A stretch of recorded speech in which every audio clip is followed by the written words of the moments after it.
Okay, this video is about Vishal Mangalwadi. He is academic hero number 23, and it's largely a book review. He wrote this extraordinary book called The Book That Made Your World, How the Bible Created the Soul of Western Civilization, and he's an Indian guy. And what's fascinating about this book is this is totally from the perspective of a guy who lived his whole life in India. And there's a lot of surprises in it, and they're quite relevant to current events and recent history.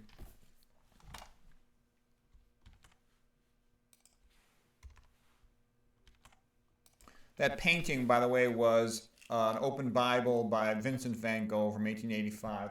All right, so Vishal Mangalwadi, you can memorize his name by man in the beginning, gal like a girl, wadi, and then at the end. He was born in 1949, and what he basically says is that India was saved from English tyranny by the Bible, and what he felt was that was the main thing. He said initially when England went into India, like they do in so many other places, they just want to loot the place and, subjugate the population. But he said the Christian missionaries were different than the corporations like the East India Company. They wanted to Christianize the public, and they did a lot of things that were helpful to the individuals. They translated the different Indian dialects into written form so people could read the Bible, and that greatly improved literacy. He also says that the Buddhism religion and the Hinduism religion claim that mankind is unable to know truth, and this position limited their development of education, technology, and science. He says the Bible claims that it can know truth and that man was created in the image of God, and that these things promote an intellectual approach to life and develop the university system and educational systems. He says that according to him, Hinduism promotes a caste system which is inherently unfair, and it consigns many people to be untouchables for a life of poverty and menial labor. He says even that lower caste women had to take their shirts off when high-ranking upper caste men passed by. He says the Bible says that everyone is equal before God, including a peasant and a king. So you want to talk about something that raises up the poor. Nietzsche, the German philosopher, had said that he hated Christianity because it was a religion of poor people and slaves and losers, in his opinion. Vishal says that he thought the Protestants were bigger promoters of education than the Catholics. He felt that the Catholics, were kind of stupid in a sense. They'd sit around at Mass, the priest would be talking in Latin, and nobody would understand the Latin, and that it was a bit of a big joke, whereas the Protestants, in his opinion, had made big efforts to translate the Bible into the vernacular common languages of the people so that everyone was motivated to learn how to read so they could read the Bible, and this dramatically improved education all over the place. And he sort of thinks Protestants are smarter than Catholics and more literate. And there's some truth in them certainly being more literate. Look at England in the 1800s, had an incredible amount of novels, wonderful novels produced by them. But it's also maybe because the Protestant churches are so ugly, nobody goes into painting or sculpture. And of course, Vishal, from India, he's influenced by Protestant Christianity, coming from England originally. And also to me, my father's Irish, so I'm half Irish. The Anglican Church in some ways is a bit of a joke, okay? Who's the founder of Anglican Christianity? Henry VIII, and he was the worst husband in the world. And why did he want to have a new version of Christianity in the form of Protestantism? It was so that he could just loot the Catholic Church, steal all their land, take all their monasteries.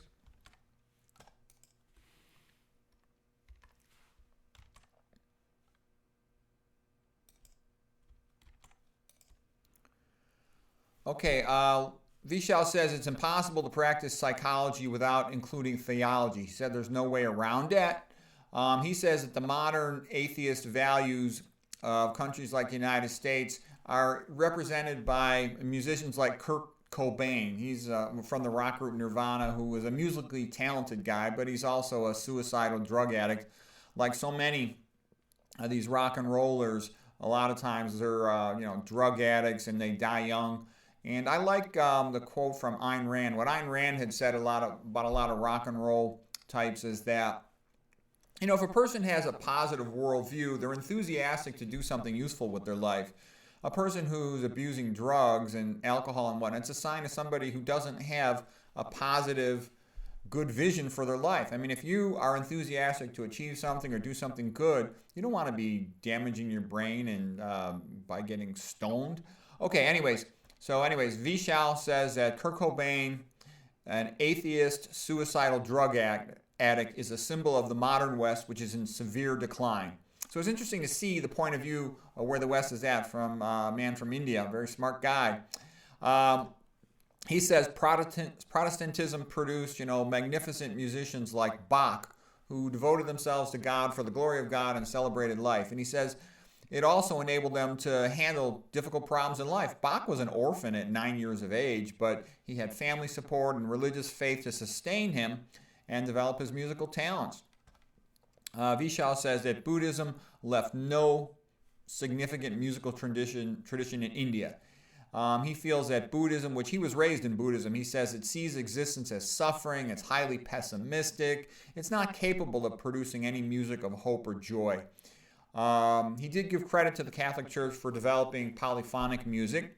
He says that Hindu music in the past was really overly simplistic, but recently he feels it's getting better and that Bollywood has been a big positive influence, in his opinion, on Hindu music. He says that the USA is in terrible decline. He says that without the Bible, he says the USA has become, in his opinion, backward. He says they can't even tell you what a family is, and their whole metaphysics is just being destroyed into nonsense. He says a postmodern university like in the United States, they can't even tell you what a good man is. And somebody who's so judgmental is basically an idiot. You have to make value judgments all day long. Do I walk towards this? Do I walk away from that? I mean, it's inevitable. It's an inevitable part of life. It's normal. Vishal says that it was the Bible that created what is good in modern India, most of what is good in modern India. This guy is a total philanthropist who devoted his life to helping people. And he was involved in all kinds of charity organizations. He was put in jail several times for trying to help people by corrupt officials. Vishal says that if humans are not created in the image of God, then they are just animals and they can be owned. He says a lack of religion provides a justification for slavery.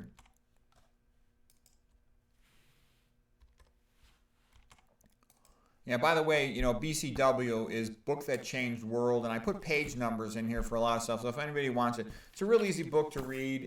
There's an audio CD version of it, plus he's got a bunch of videos on YouTube and other locations, so if you want to see what this guy has to say. He said that he tried to read the Hindu scriptures, and he was told they weren't translated into Hindu. He was told he could only read commentaries about the Vedas, but not the Vedas themselves. He was told to find a guru and spend several years practicing Vedic chants and performing sacrifices. He emphasized that Western imperialism and Christian missionaries were very different things. The imperialistic corporations, they wanted to come in and loot the country and basically have the people do menial, almost slave labor, versus the missionaries where they're trying to Christianize them, but simultaneously that meant also educate them and have them treated better. And there were sort of two views. India was such a big place. Many thought it was inevitable that they would have eventually achieved their freedom, and the question being, should they achieve their freedom as hating England, or should they achieve their freedom as being friends with England?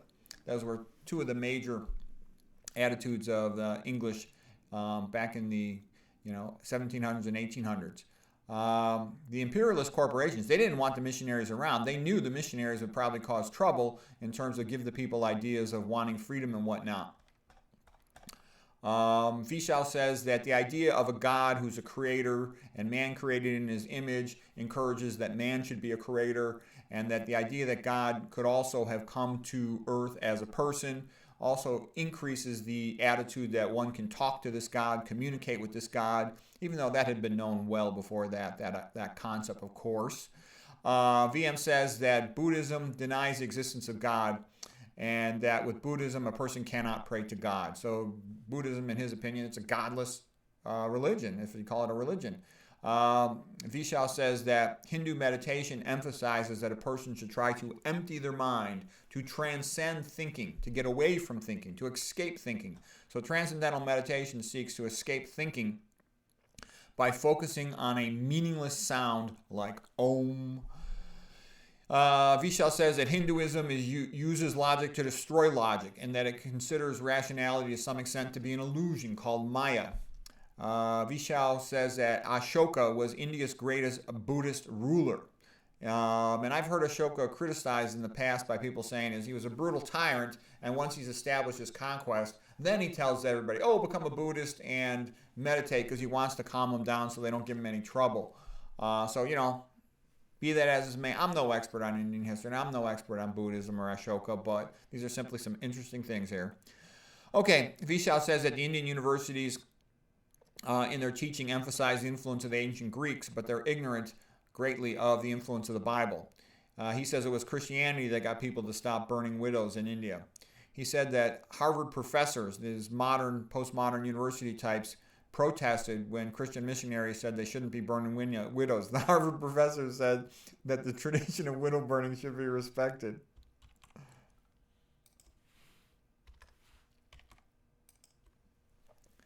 Vishal says that in England, King Henry VIII thought that reading the Bible would pacify the public in the early days of the Reformation, but it had the opposite effect. They began to question his authority.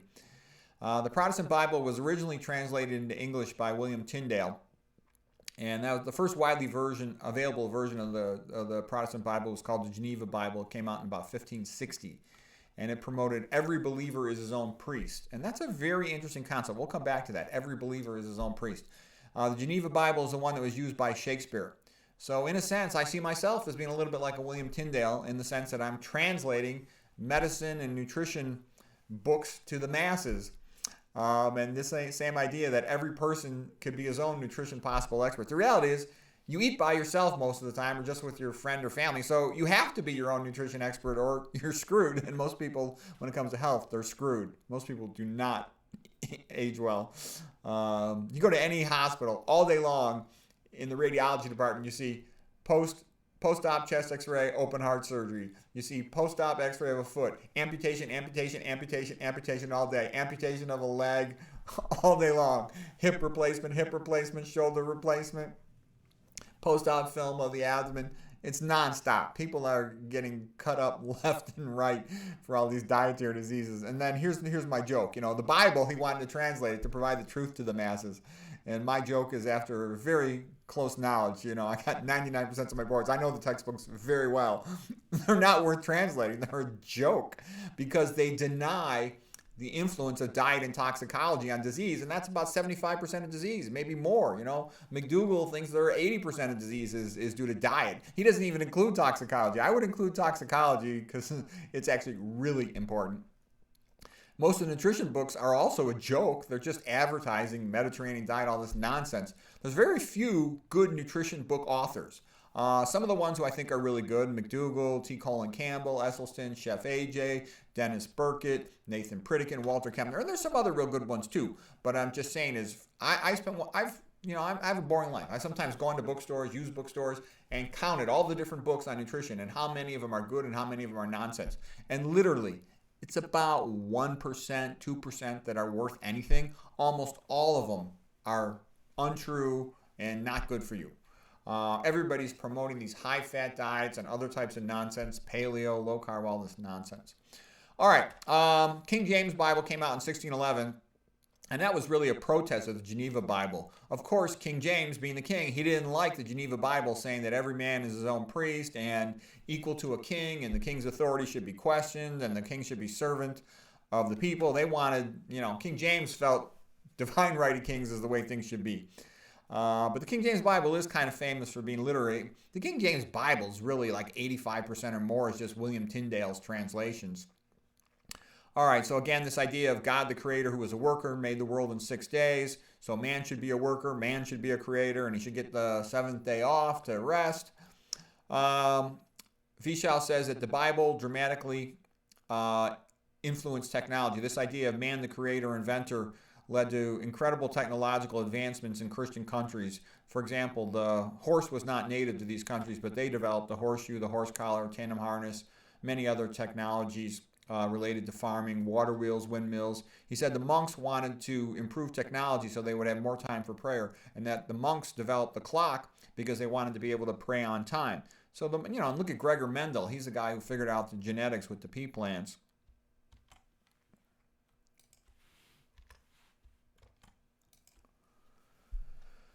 And some of the reason too why I think this is relevant is there's a trend, look at in China and other places to make the Bible illegal and to forbid it and all this. And what the people don't realize is it's sort of been, a dominant force to get people to become educated, to be nice to each other, for different cultures to get along with each other. So here's a quote from George Orwell. George Orwell from 1940 from his book Notes on the Way. He says, "For 200 years, we had sawed and sawed at the branch we were sitting on, and in the end, much more suddenly than anyone had foreseen, our efforts were rewarded, and down we came. But unfortunately, there had been a little mistake.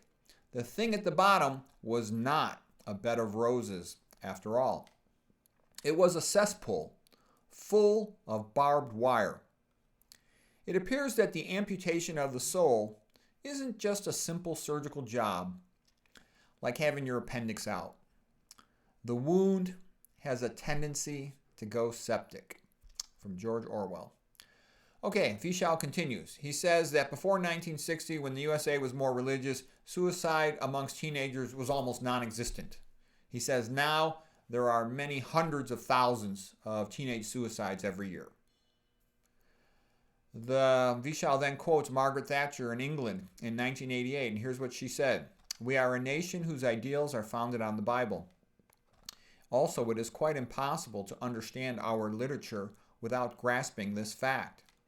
The truths of Judeo-Christian tradition are infinitely precious, not only as I believe because they are true, but also because they provide the moral impulse which alone can lead to that peace, in the true meaning of the word, for which we all long." So that was Margaret Thatcher. So Vishal continues, and he says that Hindu scholars, in his opinion, did not develop India's national language of Hindi. He says it was the Bible translators who did it, and it was based on the dialect of the poet Tulsidas from AD 1532 to 1623. And I got the page numbers again for all the stuff if you want to look it up. Vishal says that every living literary language in India, including Bengali and Urdu, is a testimony to the Christian missionary Bible translators. He said that the university system is the creation of the Bible and Christianity, and that the Greeks and Romans did not have universities.